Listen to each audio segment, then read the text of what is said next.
Welcome, Letizzia, Anusara, certified Anusara teacher, living in Vienna and coming to Castricum this summer to teach with Eva Ananya, who also lives in Vienna.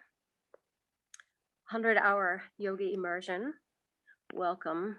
Some of the questions that I get, and I'm very curious about what your answer is why Anusara? There are so many yoga styles out there. Why, what's so great about Anusara? Thank you, Leah. Super excited for the question. I hope that I can answer that in a short time. There are so many reasons why. So I have been doing yoga, I believe, since I think I was 16 years old. So let's just say that. And I had done several different styles, basically Hatha yoga, and then afterwards I did the Iyengar yoga. My background is in science. I think that's very important to explain why I chose Anusara. And yeah, so I loved the Iyengar style because of the precision, because the alignment, because of the method. And then when I moved to Canada, so I'm originally from Chile, and then I moved to the States. From the States, I moved to Canada. And from the Canada, I moved here to Austria. And when I moved to Canada, I didn't find any Iyengar studio close to my place. So I ended up going to a studio nearby where they were offering Anusara. And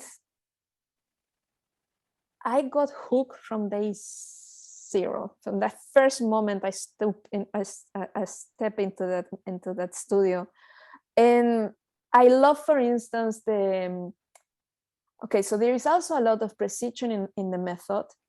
I came to yoga from the physical point of view, not so much the meditation or the philosophy. I didn't know, and I didn't care at all about those things at the beginning. I was kind of like the black sheep of the immersions and the teacher training, always saying, okay, here we go again, philosophy, whatever. Let's just take care of this. Let's just digest it. I don't care. I don't need this. But the physical part, I love that. And so for me, the Anusara is this mix of heavy workout, play. My face always talks for me.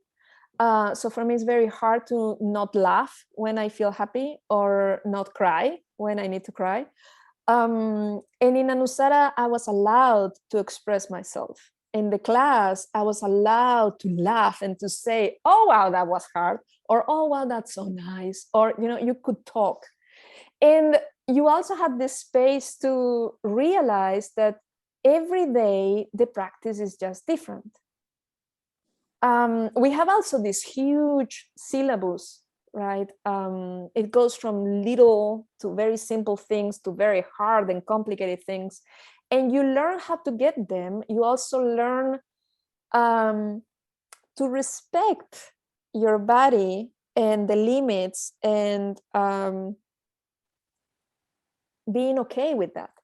And that's kind of like when the philosophy gets into it. That philosophy that I never really understood when I was young and super healthy. But life goes by. I love to do sports, and through sports I have gained a few injuries. And the Anusara method is also quite therapeutical. So it helps us to keep moving, or actually to bring movement back to those areas that get affected by injuries. And it also makes you feel good about those injuries because you learn different ways of moving. So why Anusara?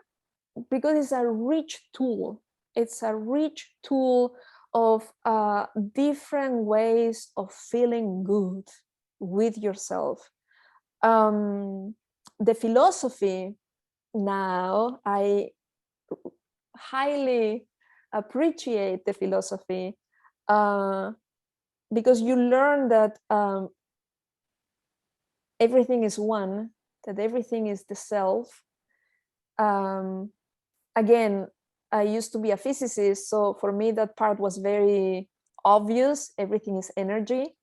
But the feeling of creating that energy or feeling that energy inside with your own thoughts, with your own feelings, with your own movements, makes it a very unique and transformative practice.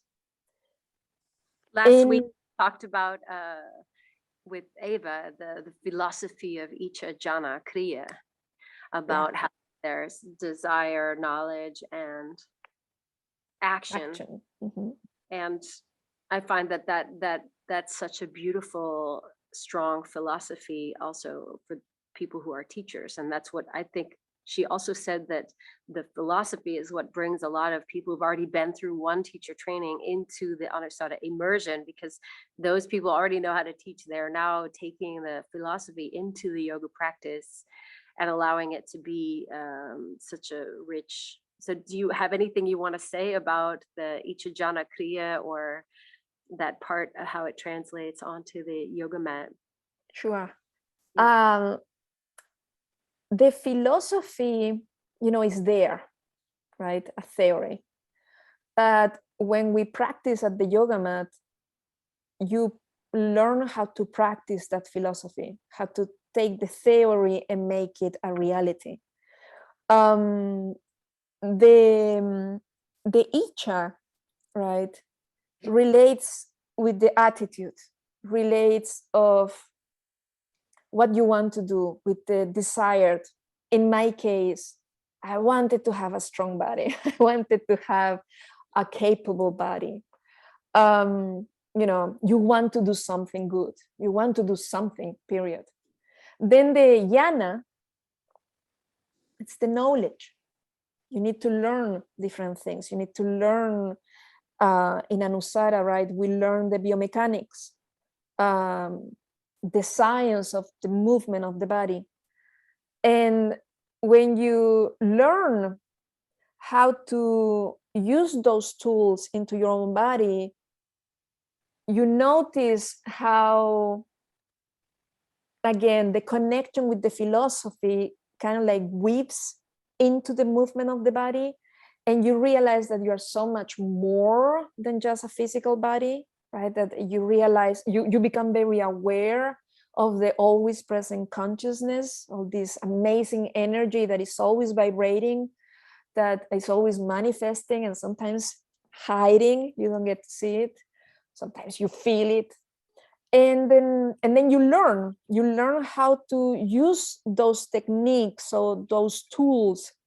You learn which the tools are. So in the immersions, you will hear us talking about the principles of alignment, right? This method, these sides of the spectrum of energy. Like, for instance, you'll hear us talking about the muscular energy. What is that? Basically, how to engage your muscles. And then you'll talk about the organic energy. What's that? Is letting the energy inside to expand. And then lately is the kriya, right? The action. So now you learn that method, you learn those tools, you learn how to use the philosophy into your daily life. You get to do it. The kriya, the action, you get to do it. You know how to do it and you want to do it. So then you mix all the icha, the jnana, the kriya into your daily life. Also, that's another of the main reasons why I love Anusara. You do not need to move away to a cavern to be connected with yourself. You can stay connected with yourself even though you are living your normal life. I am a mother And as a mom of a teenager, I had great use of the philosophy of Anusara and the actions and the, all the stuff together. Give us, When well, that's nice. Give us an example of some. yeah, so many. For instance, teenagers are there to really push your buttons. They really like, oh, really? You feel like you're enlightened? Okay, have a child. Become a mother. When you're having a discussion with your child, right? Especially teenagers, they're so funny. It's a rich way of, you see, some people do see teenagers like a complicated time. For me, it's a fascinating time because it's really like seeing the unfolding on your own child, how your child is becoming a grown up, And the first principle of Anusara tells us, pause. Notice what's happening. Then you draw inwards. You notice, okay, what I'm going to say, is this going to help or is it going to make even more fire or more disturbance? And then you get to choose. You get to connect with your thoughts, to connect with your feelings. Are you going to say this because you love your child, or you're going to say the following thing because you want your child to do what you are saying as the mom? And then you kind of like decide what you do, how to follow. And in the last days, I had managed by some kind of miracle to pause at the right time, and choose how to act. And at least for now, it's helping. It's helping to get your child to understand your point of view, to understand why you're doing this, and they feel love. And that's kind of like the primary movement of ourselves. Move from your heart, move with love. So it's a very practical way of taking what we learn in the yoga mat into our daily lives. Yeah. In the physical aspect, again, there was a time when I couldn't move my knee, right? I got an injury, my ACL was broken. I couldn't bend the knee, I couldn't extend the knee. And then you realize all your thoughts, oh my God, that's it. I'm never going to move again. And then you realize that you actually do not need to move the leg in order to activate those muscles, because you have learned through the principles how to activate the muscles, even though without moving, even though without using that joint. And then eventually you see how the muscles start to react, how they send the signals back to the brain, and the movement starts to happen again.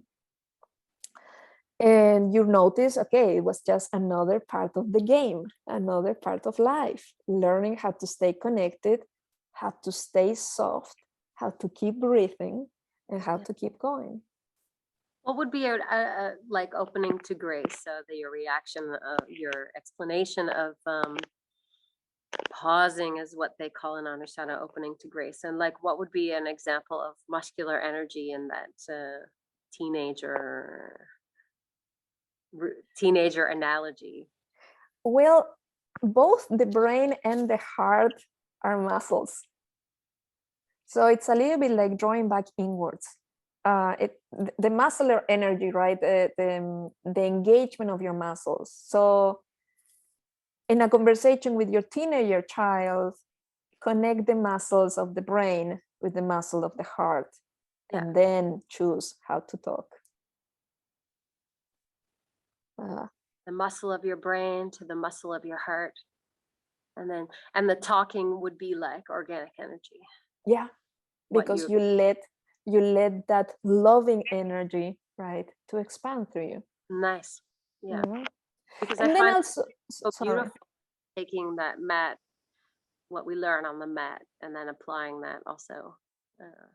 Yeah, and I think that's the main reason why, you know, we keep practicing and we keep coming to the yoga mat, because we keep learning, right? I mean, our bodies are aging, right? We are using the bodies in different ways, and you come to the yoga mat to learn how to respect and how to soften towards that, right? That's the opening to grace again, how to soften towards how your body's aging, how you are changing or moving, or, you know, differences in the world around you.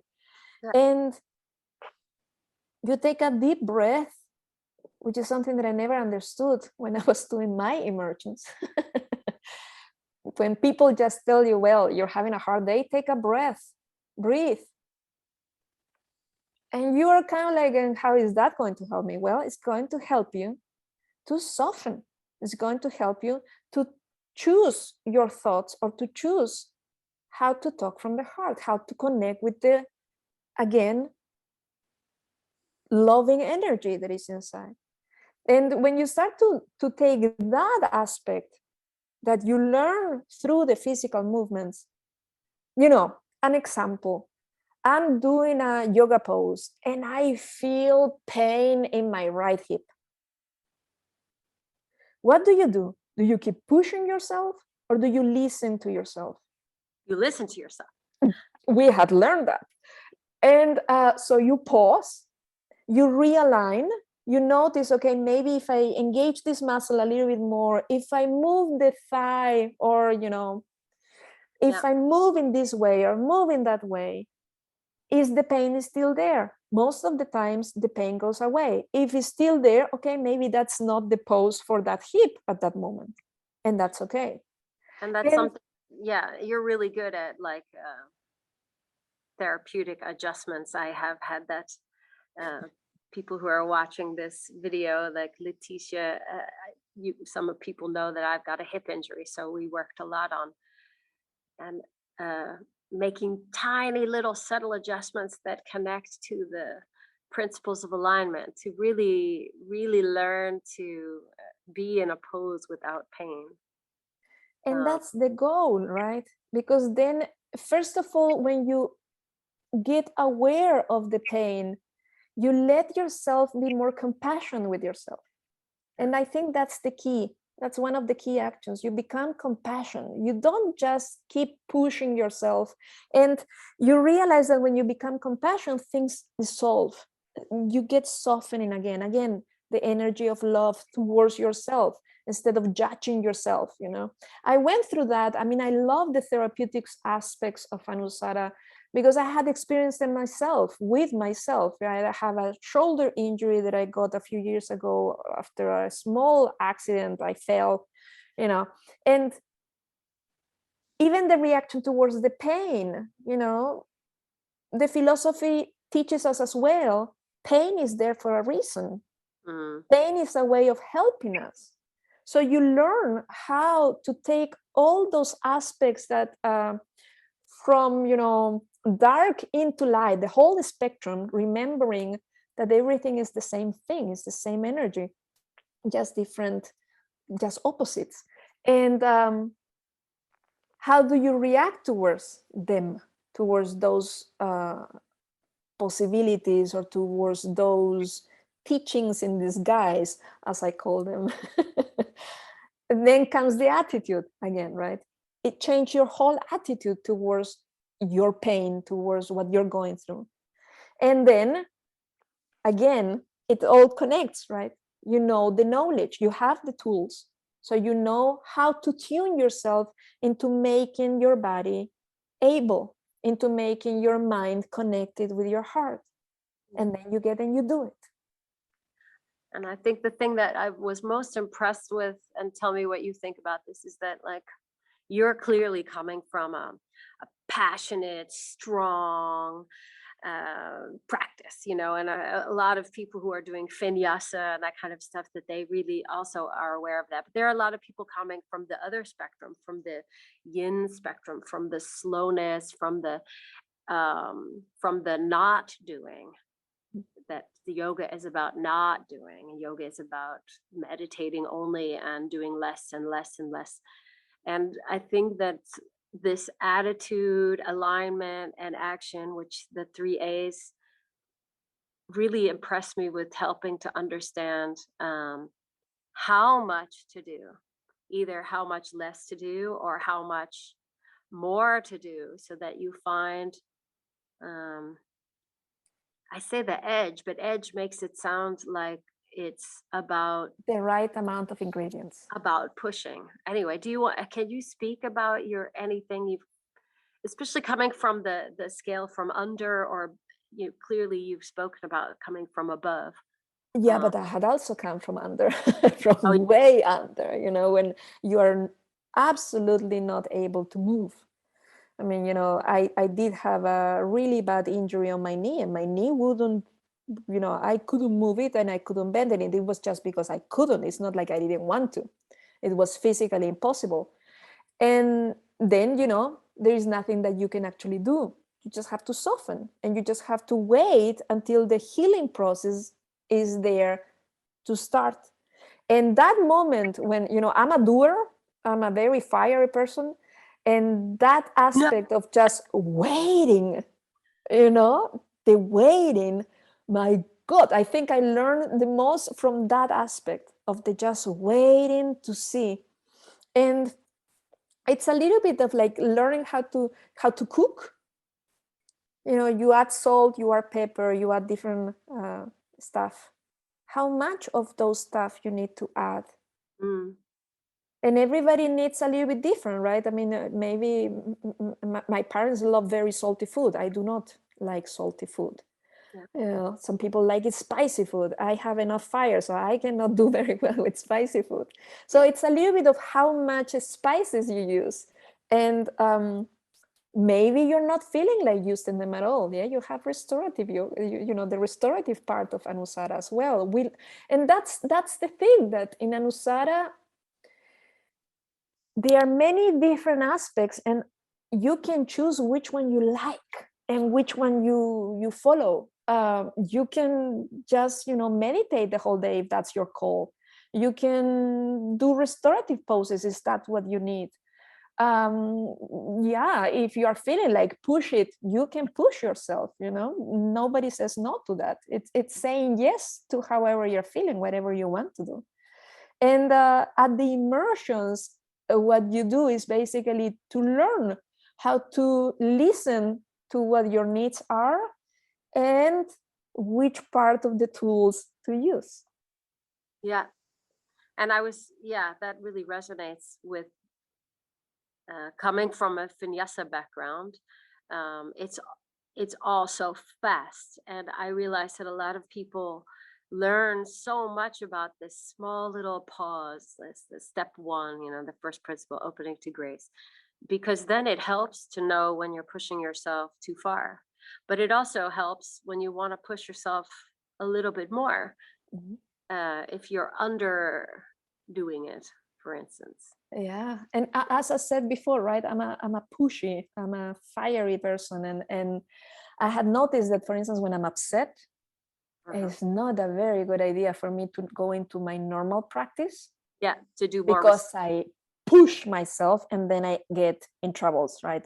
My muscles get too strong or too stiff, or I do too much.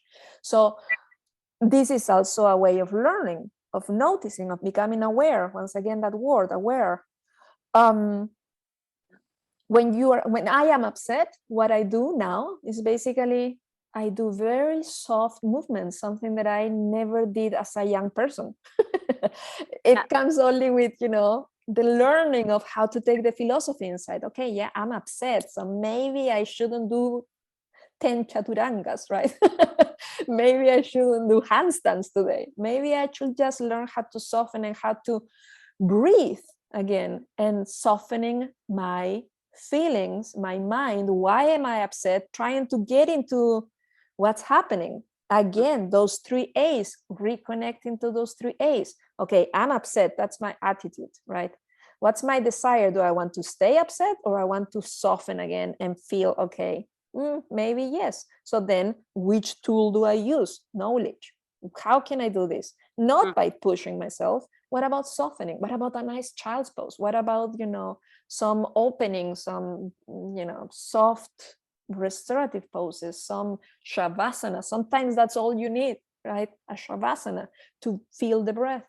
And then you realize, oh, how did that go? What's the action? Did it help? Most of the times you will say, yes, it helped. And if it didn't help, well, maybe tomorrow will be the day, not today. And that's also okay. One of the questions that I got from a few people who weren't coming today was, gosh, the asana practice is really long and I have a soft practice.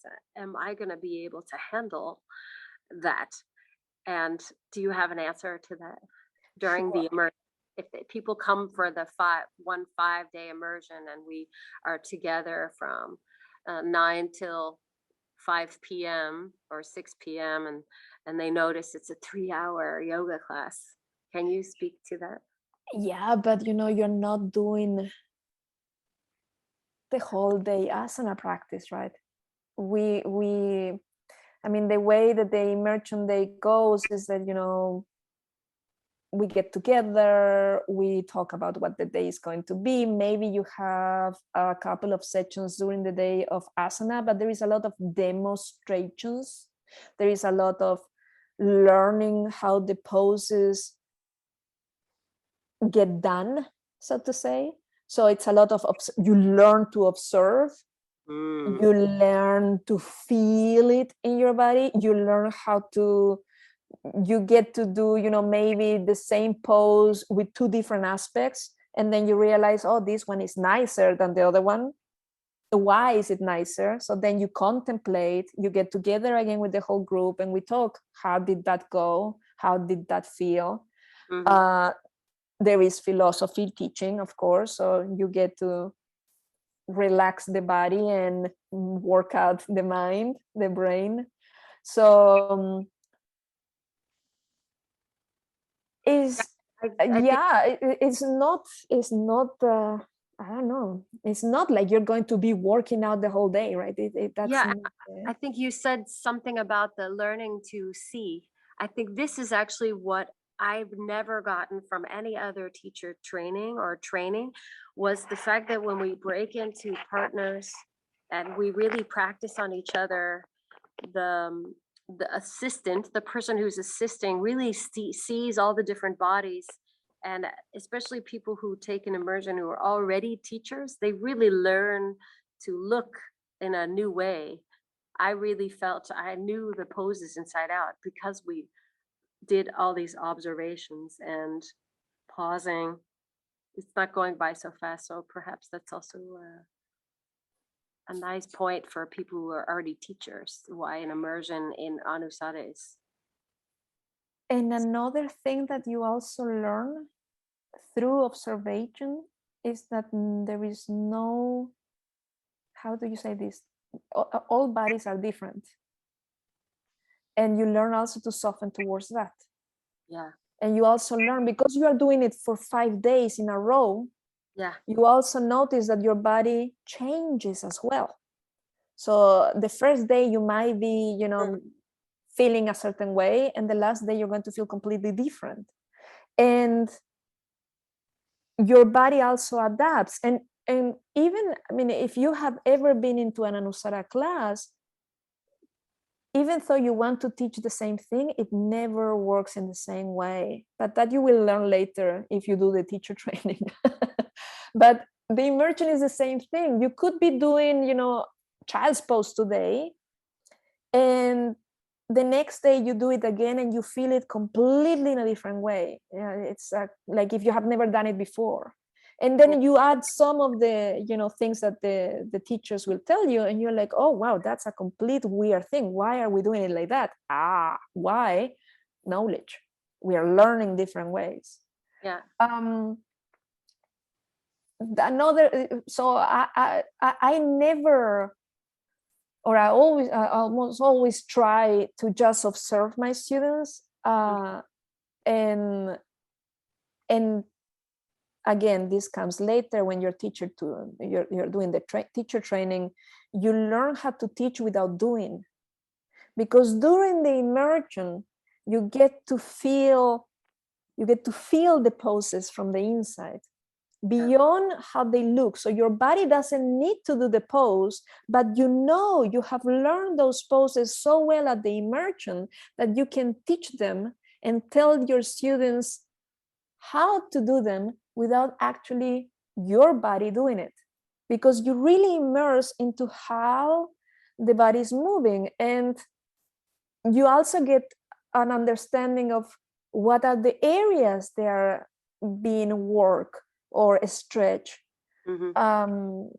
So you kind of like guide, and this is something that is very different. You are like a guide of how your students can connect with their bodies and connect beyond their bodies, more into their soul, right? Their essence. That is just such a beautiful path.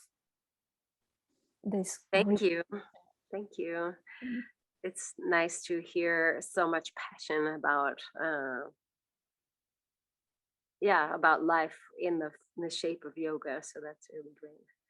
I think that comes with the years of experience, with all the ups and downs and everything in between, and you learn, okay, when you're down, you don't see why you're down, you don't see that you're going to be fine again, you just see the down, and that's okay. And that's also part of the learning experience with Anusara's philosophy. It's also okay, it's also part of the light. Just hold in there and let the emotions and let the feelings and let the mind be. Yeah. I'm excited to have you come to Holland to teach. I'm so glad that you'll be there with Ava. So I hope this helps people, you guys who are watching this video, understand a little bit more about Anusara and a little more about what to expect. And there are some people who will not be able to attend all 3 retreats, but are coming for a little taste of Anusara, and it's totally okay to book just one portion. It's always been that the immersion was in 3 parts, so it's also possible to just come for one of the 5 days, if not for the whole thing. And I think the 5 days gives a really good feeling for a deep dive. Absolutely. Yeah, I'm really excited myself to share and be also with Eva and with you, Leah. And I can feel it. I know.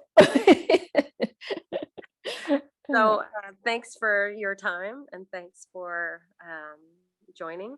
I'm going to stop the video and see if there are any questions. Okay. So those of you who've been watching, please contact me if you want to know anything. First retreat is the June. Check the calendar. June, July 20th, August 31st, and then we just go from Wednesday to Sunday.